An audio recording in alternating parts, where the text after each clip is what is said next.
composed by Sam Ojukwu and EGWU.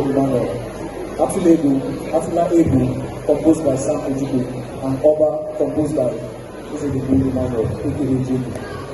Thank you very much.